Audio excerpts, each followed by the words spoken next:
खासतौर पर जब आंखें बंद होती हैं तो ज़्यादा साफ दिखाई पड़ती है। खुली आंखों में तो दिन भर की घटनाएं दिखाई पड़ती हैं, लेकिन बंद आंखों में वो हॉस्टल की ज़िंदगी चलती है।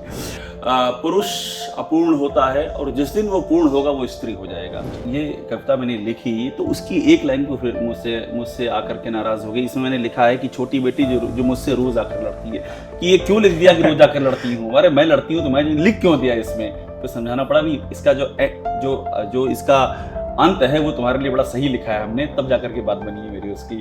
दिल में सबके कमरे थे, सब जिंदगी के हिस्से थे, अब तो कुरियर की आवाजाही है, फकत ऑनलाइन की कार्रवाई है। नींव कब की दरक चुकी, बचे हैं टूट के मकान, रिश्तेदारों की जगह आते अब फ्लिपकार्ट और अमेजॉन। नमस्कार, मेरा नाम है संकल्प और आज हम यहाँ पर एबीपी लाइव पर बात करने वाले हैं एक पुस्तक की। एक नई पुस्तक आई है, लेकिन इस पुस्तक के बारे में मैं आपको बताऊं उससे पहले मैं एक बात बता दूं आपको। जिन दिनों मैं कॉलेज में था, मैंने अपने प्रोफेसर से पूछा ये कविता है क्या, आखिर कविता कैसे लिखी जाती है, इसकी वास्तविक परिभाषा क्या है। तो मेरे प्रोफेसर ने जो परिभाषा मुझे बताई थी वो मेरे जहन में आज तक जिंदा है। उन्होंने कहा था कविता कल्पना और विचारों का तालमेल है। ऐसे ही कल्पना और विचारों के तालमेल से बुनी गई एक काव्य संग्रह हम सबके सामने है, जिसका उन्वान टाइटल है राधिके विद्रोह कर दो, और इसके लेखक अभिषेक उपाध्याय हमारे साथ हैं। आपका बहुत बहुत स्वागत है एबीपी लाइव पर। शुक्रिया संकल्प। ये किताब जब मैंने पढ़ी तो ये तो नहीं लगा कि ये बहुत जल्दबाजी में लिखी गई है। मुझे लगा कि ये एक जिंदगी में जैसे जैसे जो अनुभव करते गए उसको बुनते एक उम्र गुजरी है साथ साथ इसके। बिल्कुल यही एहसास भी हुआ बतौर पाठक मुझे ये पढ़ते हुए। तो पहले बताइए किताब की शक्ल में कैसे आई ये तमाम भावनाएं जो आपकी थी। ये क्या है संकल्प की, ये जो मेरे हाथ में किताब है राधिके विद्रोह कर दो, तो यूँ समझ लो कि ये किताब भी है और ये इलाहाबाद विश्वविद्यालय की स्मृतियाँ भी हैं। ये किताब उन्हीं स्मृतियों का एक, आप यूँ कह सकते हैं कि उन स्मृतियों का एक दस्तावेज है।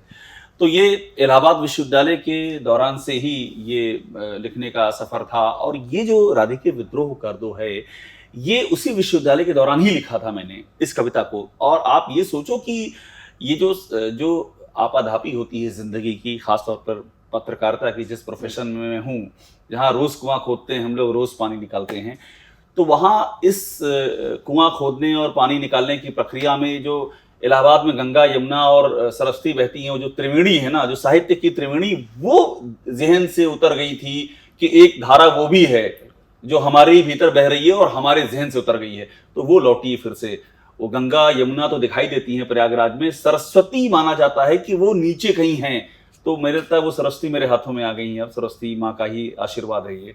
और आपने इलाहाबाद का जिक्र किया, एक कविता है इसमें हॉस्टल करके। हाँ। वो मैंने जब पढ़ी तो एक बिंब बन गया आंखों के सामने कि हाँ, उसमें जो है एक कुकर का जिक्र है, कैसे हॉस्टल में रहते हैं कुछ लोग और खाना पकाते हैं। तो एक आर्थिक तौर पर जो है उस वक्त कमजोर भी होते हैं हम लोग, क्योंकि नौकरी पेशा जीवन नहीं होता है, शिक्षा ग्रहण करने के दौरान का वो सिलसिला होता है। ऐसे में एक मैंने पढ़ा तो मुझे ऐसा लगा कि जो लेखक है उस जगह पर मैं खुद हूँ और मैं हॉस्टल के उस कमरे में हूँ। मैं चाहूंगा एक बार वो कविता आप पढ़ दें। अरे बिल्कुल। तो मेरी ओर से शुक्रिया कि जड़ों की ओर पहले आप ले गए मुझे मेरी जड़ों की ओर। ये हॉस्टल की याद पर लिखी है। इलाहाबाद विश्वविद्यालय में मैं एंजा हॉस्टल का इनमेट रहा हूँ। तो वो जो हॉस्टल में जिया और जो जिस जिंदगी को अपनी आंखों के सामने मैंने आकार लेते हुए देखा, वो जिंदगी आज भी समानांतर चलती है। खासतौर पर जब आंखें बंद होती हैं तो ज़्यादा साफ दिखाई पड़ती है। खुली आंखों में तो दिन भर की घटनाएं दिखाई पड़ती हैं, लेकिन बंद आंखों में वो हॉस्टल की ज़िंदगी चलती है। तो वो इस तरह से है कि हॉस्टल की याद, ये उसका उन्वान है। हॉस्टल में रहकर पढ़े व्यक्ति के साथ अक्सर रह जाती हैं कुछ चीज़ें, उम्र कितनी भी पक जाए नहीं छूटती ये चीज़ें। मसलन भात पकाने वाला 3 लीटर का हॉकिंस का कुकर, दाल फ्राई की फिक्र में टमाटर और प्याज के टुकड़ों के साथ जलता भुनता खौलता हुआ फ्राई पैन, बार बार उबलकर गिरते हुए दूध से बदरंग हो चुका हिंडालियम का पतीला, कुछ टूटे हुए कप, स्टील का एक पुराना कलछुल, खाने के बाद अक्सर दोस्तों के कमरे में छूट जाने वाली जूठी थालियां, औंधी प्लेटें, विम बार का एक डिब्बा, कुछ अगरबत्तियां, जंग की मार से लड़ता टूटता एक पुराना लोहे का बक्सा, और हाँ, मेज की दराज में डायरी के पन्नों के बीच करीने से छुपा कर रखा गया एक पुराना खत, जिसके आखिर में लिखा था separation is destined to us, यानी कि बिछो ही हमारी नियति है। क्या बात है। बिछड़ना ही जिंदगी का सत्य है। ये किसी के नाम खत लिखा था, उसको दे नहीं मिला तो वो अपने पास ही रखा हुआ है। बिल्कुल। तो जिंदगी के वो तमाम पहलू इस किताब में आ गए हैं जो कहीं पीछे छूट गए थे, जो पन्नों में तो दर्ज हो गए थे, लेकिन अब पाठकों तक वो पहुंचेंगे। इसी में एक और कविता है, शायर जिंदा है। हाँ, बिल्कुल। अब जब शायर के बारे में सोचते हैं हम, तो बहुत सारी चीजें याद आती है। एक शायर अदम साहब को भी ले सकते हैं, 100 में 70 आदमी फिलहाल जब नाशाद है, दिल पे रख कर हाथ कहिए देश क्या आजाद है। हमारे दुष्यंत साहब को हम याद कर सकते हैं। वो दुष्यंत साहब से मेरी खुशकिस्मती है कि इलाहाबाद विश्वविद्यालय के एंजा हॉस्टल मेरे हॉस्टल का अभिन्न हिस्सा रहे, और आज भी उनके याद में वहाँ एक वाद विवाद प्रतियोगिता होती है, दुष्यंत कुमार वाद विवाद प्रतियोगिता, और हम लोग बड़े फख्र से उनकी वो गजल गुनगुनाते हैं कि मेरे सीने में ना सही तो तेरे सीने में सही हो कहीं भी आग, लेकिन आग जलनी चाहिए। जी, तो वो शायर जिंदा है भी पढ़ दीजिए एक बार दर्शकों के। बिल्कुल, ये तो शायर जिंदा है, ये एक ऐसी नज्म है, संकल्प, जिसको कि यहाँ आने के पहले मैं पढ़ ही रहा था। अच्छा। इतना ज़्यादा पसंद है मुझे। तो ये जो नज्म है शायर जिंदा है, ये इस तरह से है कि जब भी कोई आवारा कविता अक्खड़ सी पगलाई सी बेहोशी की हालत में चांद के दरवाजे पर जाकर धरती के एक घर का एड्रेस ढूंढ रही हो, या फिर सूरज के कमरों में तुम पर बरसी बरसातों का लेखा जोखा खोज रही हो, या दीवानेपन की हद में अपने पेन की पैनी निब से अपनी नब्जें खुरच रही हो, जब भी ऐसी खबर मिले तो मान भी लेना, होल डाल में रात को रखकर फिरने वाला, माचिस की तीली से दिन को गिनने वाला, नींद से झूठी आंखों वाला, झूठ से झूठी बातों वाला, जली चाय की खुरचन वाला, बुझी सांस के ईंधन वाला, तुम कल जिसके नाम का अर्पण तर्पण करके लौटी हो, तुम कल जिसके नाम का अर्पण तर्पण करके लौटी हो, शमशानों की बस्ती में वो शायर अब भी जिंदा है, सरजू तट पर कविताओं की राख पड़ी है, मरघट में नज़मों के कुछ पेड़ उगे हैं, तुम शायद खुद को दफना कर लौटी हो, तुम शायद खुद को दफना कर लौटी हो, मेरे लहजे में रुक रुक कर बोल रही हो, अपने नाम के नुक्ते पर यूं अटक रही हो, मेरे उच्चारण का बक्सा खोल रही हो, हर सिसकी में हर हिचकी में लम्हों की धींगा मुश्ती में वो शायर अब भी जिंदा है, तुम आखिर किसको दफना कर लौटी हो, तुम आखिर किसको दफना कर लौटी हो, अपनी रूह को कहाँ दबा कर लौटी हो, अपने चेहरे नैन नक्श से चौंक रही हो, मेरी कब्र में किसे सुला कर लौटी हो, मेरी कब्र में किसे सुला कर लौटी हो। मैं तो मुझे लग रहा है कि मैं इस पे जितनी कविताएं मैंने पढ़ी जो मेरी पसंदीदा हो गई हैं अब उन पर बात करता रहूं। ऐसी एक और कविता पे मैं बात करूंगा, उसके बाद और किताब पर बात करेंगे हम।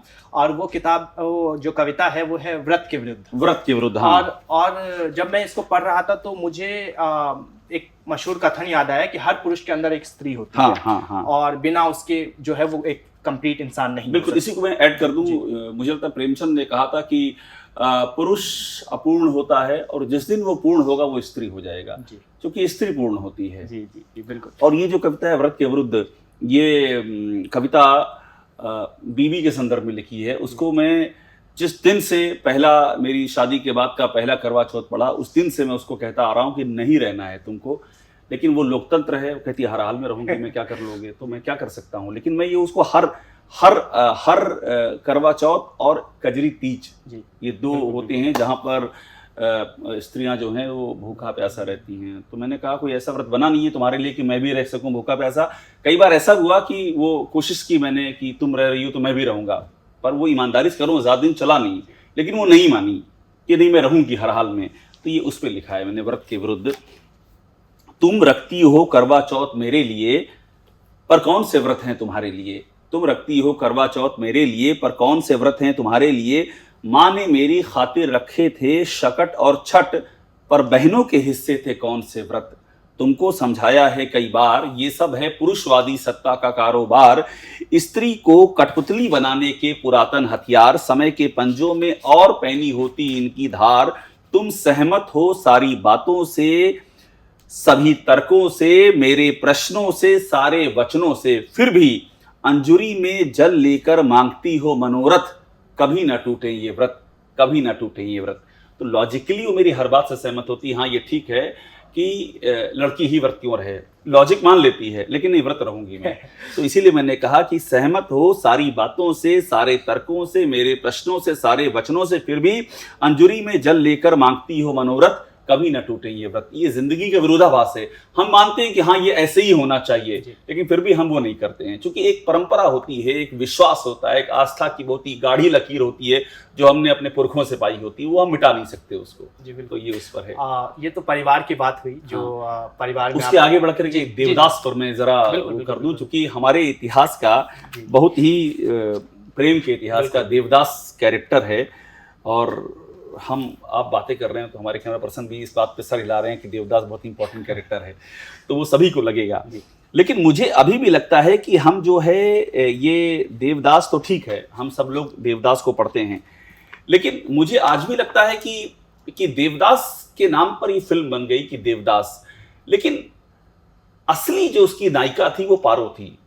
मेरी ये कविता ये है कि देवदास से नहीं है पारो, पारो है इसलिए देवदास। तो ये कविता पारो के नाम पर है। मतलब इतिहास याद रखे कि नायक देवदास को आपने कहा है, लेकिन नायिका तो जो मतलब नायक ही कह लो, मैं नायिका क्यों कहूं उसको, नायक को व्यक्तिवाचक संज्ञा माने तो वो पारो के लिए, पारो ही नायक है, तो ये पारो के लिए, इस पे संकल्प ध्यान दीजिएगा। और ये भी सभी के लिए, सब पे जाती है। हर देवदास खत्म होता है समय से पहले, हर पारो जीती है समय के बाद भी। उम्र भर कंधे पर ढोती अपने देवदास की लाश, और एक दिन मरती है समय की किसी सुनसान पगडंडी पर, एक गुमनाम सी मौत अनायास, मगर याद रहता है सिर्फ देवदास। पूछता है विरह का इतिहास, यक्ष प्रश्न सा आभास, जब पारो के चलते कहानी का घर बनता है, फिर नेम प्लेट पर देवदास क्यों रहता है। देवदास से नहीं है पारो, देवदास से नहीं है पारो, पारो है इसलिए देवदास। गूंजती है चंद्रमुखी की आवाज, किसका गढ़ा ये रिवाज, प्रेम में समूची रहे स्त्रियां और हिस्सों में बढ़ते रहे देवदास। मतलब देवदास को पारो भी चाहिए, चंद्रमुखी भी चाहिए, लेकिन पारो को सिर्फ देवदास चाहिए, चंद्रमुखी को सिर्फ देवदास चाहिए। देवदास से नहीं है पारो, पारो है इसलिए देवदास। गूंजती है चंद्रमुखी की आवाज, किसका गढ़ा ये रिवाज, प्रेम में समूची रहे स्त्रियां और हिस्सों में बढ़ते रहे देवदास। फिर दिखी दो छायाएं, फिर लौटा वही इतिहास, फिर रस्में तोड़ आई पारो, फिर कस्में तोड़ गया देवदास। क्या बात। तो ये हर बार की कहानी यही है, पारो रस्में तोड़ के आ रही है, और देवदास, उस फिल्म में भी देवदास ने कसम खाई थी तुम्हारे साथ रहूंगा मैं, पारो आ गई लेकिन देवदास बैकआउट कर गया।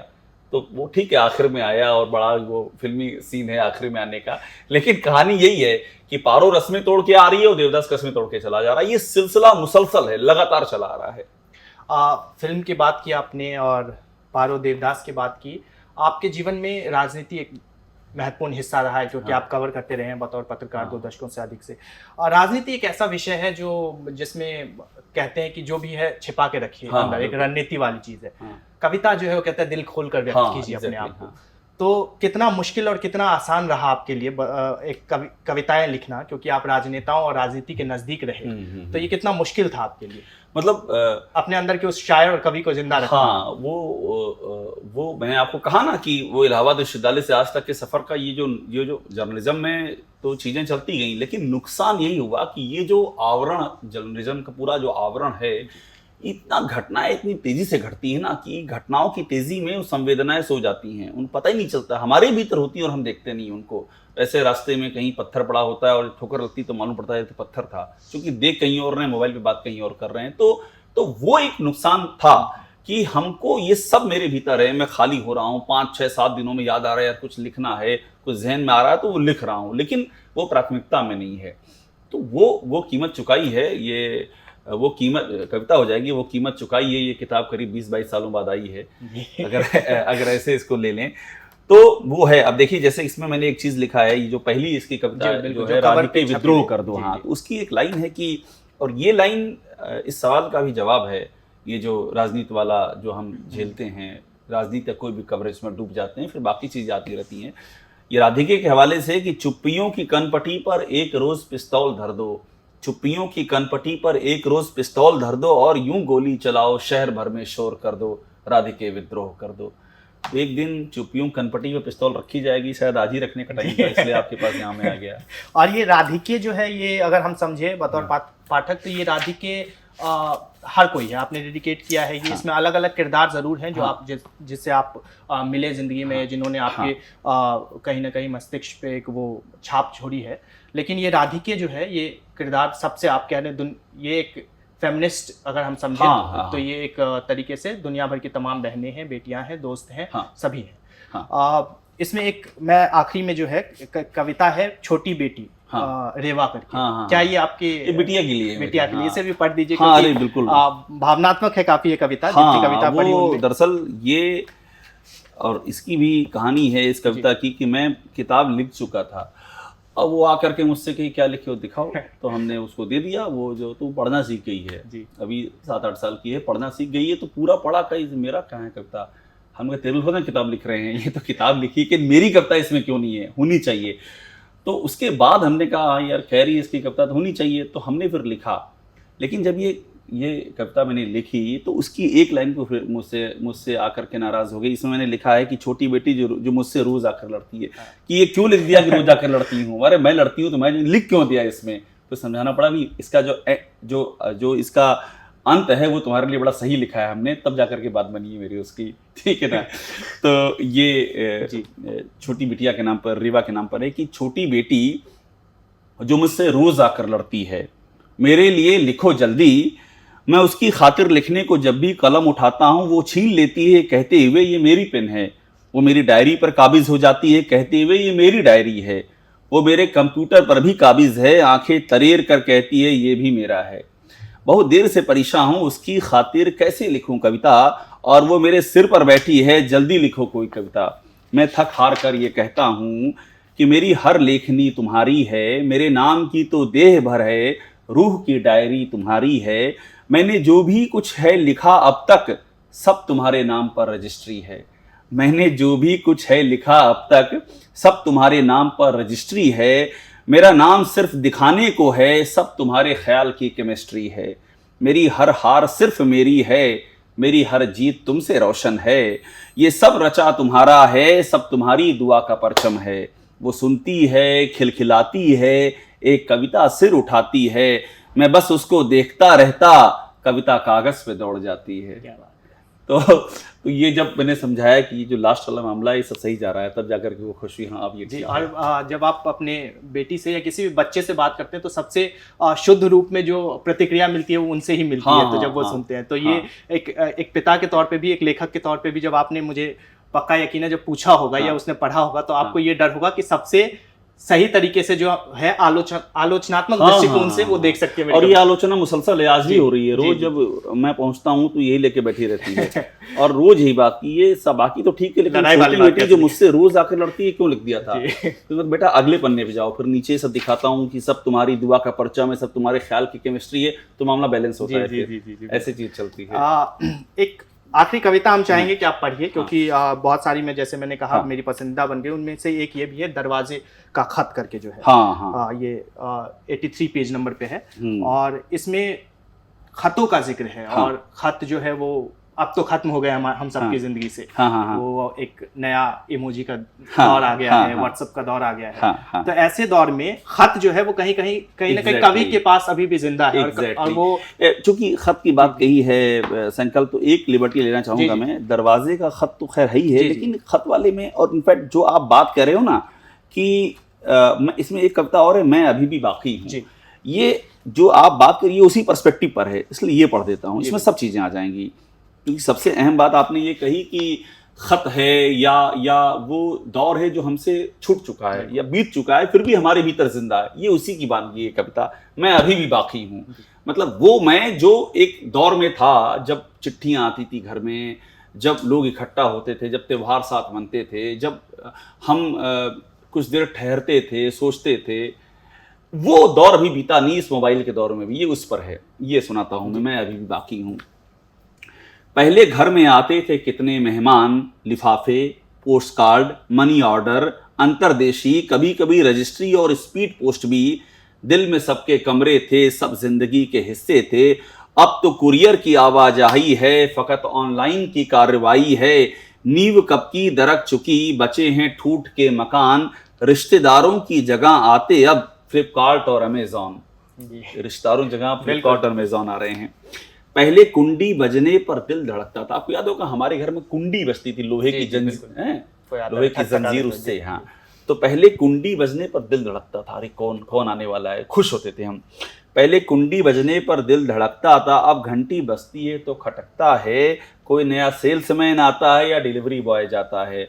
घर में 6 मोबाइल हैं, दिन रात बजते रहते हैं, मानो आवाज का कोई जंगल हो कि जैसे कान फटता जाता है। चिट्ठियों में नरमी थी, चिट्ठियों में नरमी थी, पोस्ट कार्ड रेशम थे, 2 घूंट लफ्ज पीते ही रूह तृप्त होती थी। कितना बदल गया सब, तकनीक की सिटी से शहर निकल गया अब। कितना बदल गया सब, तकनीक की सिटी से शहर निकल गया अब। पर मैं अभी भी बाकी हूँ, जो इसका उन्वान है, मैं अभी भी बाकी हूँ। पर मैं अभी भी बाकी हूँ, अब भी किताब पढ़ता हूँ, तुमको भी साथ पढ़ता हूँ, इश्क के सफर को मैं इनकलाब पढ़ता हूँ। वो आखिरी चिट्ठी जो तुमने कहा था भेजी है, वो आखिरी चिट्ठी जो तुमने कहा था भेजी है, जो कभी नहीं आई उसको भी है पढ़ा मैंने। जिंदगी की सर्दी में झूठ की सलाई से नर्म धूप का स्वेटर शिद्दत से है बुना मैंने।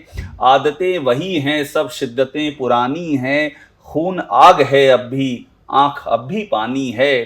तुमको भूल जाने की कस्में अब भी खाता हूँ, कस्में भी परेशान हैं, मैं खा के भूल जाता हूँ। उम्र के घरौंदे में अब भी एक खिड़की है, उम्र के घरौंदे में अब भी एक खिड़की है, आज़ाद ख्याल हूँ अब भी, दौलत तुम्हारी झिड़की है। एक आस अब भी जिंदा है, एक टीस अब भी बाकी है, ये जिंदगी भला क्या बस नजरिए का धोखा है। तुमने कहा तबस्सुम है, मैंने सुना उदासी है। क्या बात है। तो ये सारा नजरिए का अंतर है। जी, तो ये उसको लेकर के ये सारी चीजें हैं।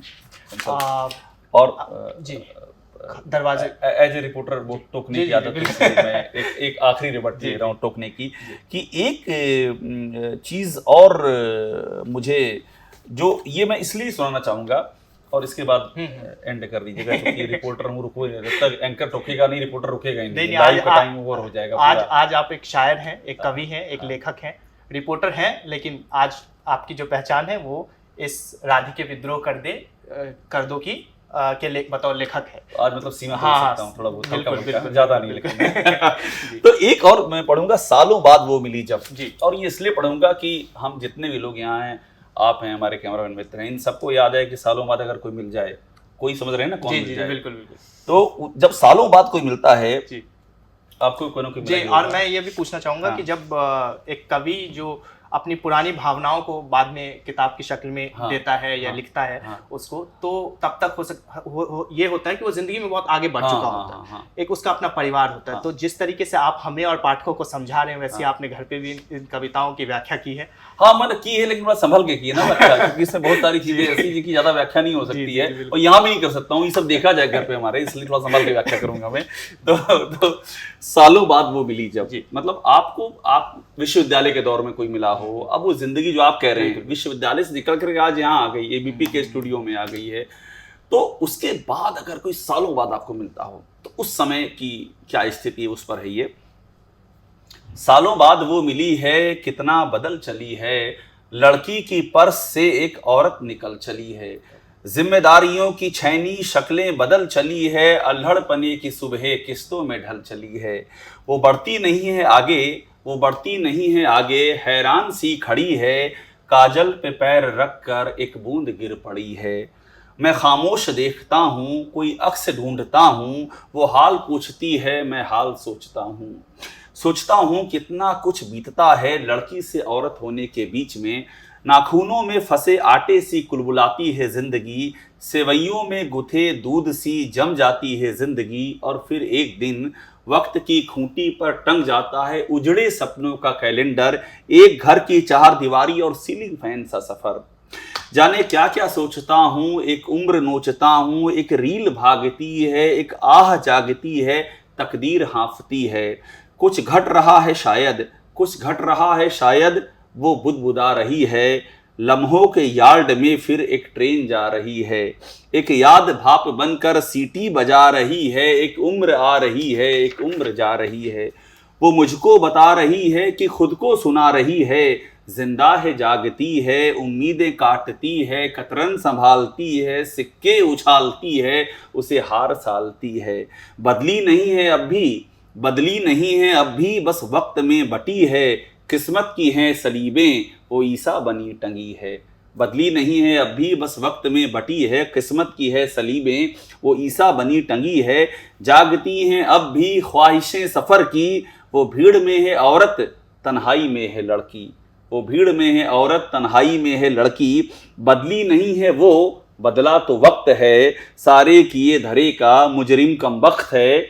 मुझको बता रही है एक लड़की गा रही है, बेबस जवानियों के किस्से सुना रही है। रोई नहीं है कब से फिर क्यों रुला रही है, हाथों में रेत लेकर वो घर बना रही है। औरत के जिस्म में अब भी, औरत के जिस्म में अब भी चौंकती है एक लड़की, ज़्यादा करीब मत आओ टोकती है एक लड़की, मुझको दूर जाने से रोकती है एक लड़की। क्या बात है।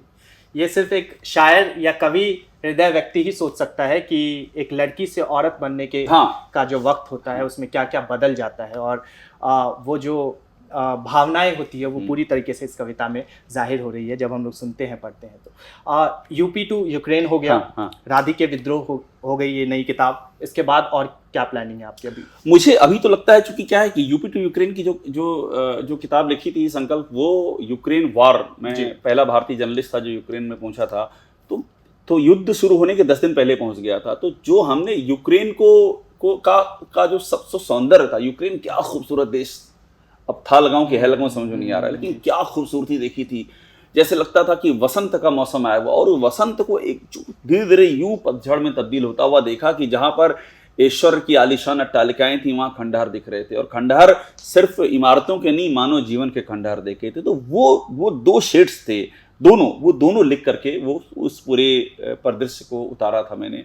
ये जो कविता है, अब वो यूक्रेन की, जिन्हें यूक्रेन में दिलचस्पी है या युद्ध में दिलचस्पी, वो उनके लिए है। पर ये कविता तो जिंदगी में, जिसने भी जिंदगी में वो जवानी जवानी नहीं जिसकी कोई कहानी ना हो। जैसे कि मैंने इसमें एक लाइन मैं सुना दूं जो अभी आप कह रहे हैं उस पर आएगा कि हाँ, ये जवानी की बात है ना, कि इसमें राधिके के हवाले से मैं लिख रहा हूँ कि राधिके मैं जानता हूँ पाँव में जंजीर है। मतलब राधिके से मुलाकात नहीं होनी ये तय है। एक जिंदगी में ऐसी कुछ ऐसी मजबूरियां हैं कि वो कभी नहीं हो पाएगा।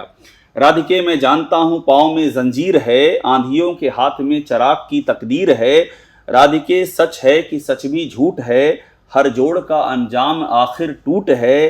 फिर भी कुछ तो किस्सा हो, कहानी हो, बुढ़ापा काटने को याद मुट्ठी भर जवानी हो। तो वो मुट्ठी भर जवानी जो है ना, ये उस मुट्ठी भर जो ना जवानी का दस्तावेज है। और मुट्ठी भर ये जवानी ऐसी है ना, ये बुढ़ापे में भी ख़त्म नहीं होती, ये पैरेलल चलती है, आपके सामने रहती है, किसी और को दिखाई नहीं देती पर आपको दिखती है। उम्र के पुराने हिस्से याद आते हैं तो दिखती है। जैसे आपको याद होगा ट्राम में एक याद जो ज्ञानेंद्र पत की कविता है कि वो कोलकाता जाते हैं और ट्राम में उनको एक छोटी सी नल्ली दिखती है, लड़की, छोटी सी बच्ची दिखती है, और वहाँ जा कर के वो याद करना शुरू कर देते हैं जो उनकी, जब वो कोलकाता में थे तो उस समय के दौर को वो याद करना शुरू कर देते हैं उस पूरे ट्राम में। चेतना पारिक कैसी हो, अब भी पहले जैसी हो, कुछ कुछ खुश कुछ कुछ उदास, कभी देखती तारे कभी देखती घास। चेतना पारिक कैसी दिखती हो, अब भी कविता लिखती हो, तुम्हें मेरी याद ना होगी पर मुझे तुम नहीं भूली हो। चलती ट्राम में आंखों के आगे झूली हो, तुम्हारी कद काठी की एक नन्ही सी नेक सामने आ खड़ी है, तुम्हारी याद उमड़ी है। चेतना पारिक कहो कैसी हो, अब भी पहले जैसी हो। तो ज्ञानेंद्र पत्री बुढ़ापे में आए हैं, वहां पर साहित्य अकादमी अवार्डी हैं ज्ञानेंद्र पत्री, झारखंड के कवि। तो बुढ़ापे में कोलकाता आए हैं, तो ट्राम में आकर के उनको नन्ही सी बच्ची दिखी और वो चेतना पारिक याद आ रही है उनको। तो ये मुट्ठी भर जवानी की कहानी है। ये मुट्ठी ऐसी है जो कभी खुलनी भी नहीं है तो कभी बंद भी नहीं होनी, ये शाश्वत मुट्ठी है। तो ये रहेगी, अब ये कविता लंबी ही चलनी है। तो अब, और ये फिलहाल अब मौजूद है पाठकों के लिए मंडी हाउस। हाँ, एग्जैक्टली, मंडी हाउस में मिल मंडी हाउस पर ये संजना बुक्स से ये किताब आई है, संजना बुक्स, और संजना तिवारी जी हैं जिनका अपना मंडी हाउस पर आप जो भी जाएगा वो आप भी वाकिफ होंगे। पिछले 17-18 सालों से मंडी हाउस में श्रीराम आर्ट सेंटर के ठीक सामने वो कविताओं की एक पूरी लगाती हैं, एक उनका स्टॉल है। और उसके लिए क्या श्री राम सेंटर के श्री राम साथ। आर्ट सेंटर है मंडी हाउस पर सामने, और जो भी साहित्य का रंगमंच का जिसको थोड़ा सा भी जिसके प्यार है ना, वो लड़के और लड़कियां और वो थिएटर आर्टिस्ट वहाँ लाइन लगाए रहते हैं, तो वो उन्हीं के प्रकाशन से आइए, वहाँ हमेशा मौजूद है और अमेजोन पर भी उपलब्ध है। राधिके विद्रोह कर दो, ये आप टाइप करेंगे तो अमेजोन पर भी आ जाएगी ये किताब जी। तो पढ़िए, जिनकी कविता में दिलचस्पी है इस किताब को, राधिके विद्रोह कर दो। एक किताब जो पहले लिखी थी अभिषेक जी ने, वो थी यूपी टू यूक्रेन, जिसमें हम सबको मालूम है रूस और यूक्रेन के बीच युद्ध जो है वो लगभग 2 साल से भी अधिक समय से अब चल रहा है। और शाहिर का शेर है कि युद्ध तो खुद ही एक मसला है, युद्ध मसलों का क्या हल देगी। तो ये उस किताब से आपको वो तस्वीर मिलेगी। जंग तो खुद ही एक मसला है, जंग क्या मसलों का हल देगी। भूख और एहतिजाज कल देगी। एक लाइन मिस कर रहा हूँ। जी बिल्कुल। हाँ, भूख और एहतिजाज और दूसरी ये किताब है, काव्य संग्रह है, जिसमें जिंदगी के तमाम आपको रंग मिलेंगे, जहाँ पर उम्मीद का एक टिमटिमाता हुआ जुगनू भी दिखेगा, जो हो सकता है कि सूर्य को आंख दिखाते हुए कहे कि मेरी रोशनी कम है लेकिन मेरी अपनी एक पहचान है। और आपको ज़िंदगी की जो हताशा है वो भी दिखेगी, कोरोना जैसी कविताओं में निराशा भी दिखेगी लेकिन आशा भी दिखेगी। तो ज़िंदगी के तमाम पहलुओं को इस काव्य संग्रह में आप पाएंगे। राधिके विद्रोह कर दो, इसको खरीदिए और पढ़िए। बहुत बहुत शुक्रिया। शुक्रिया संकल्प।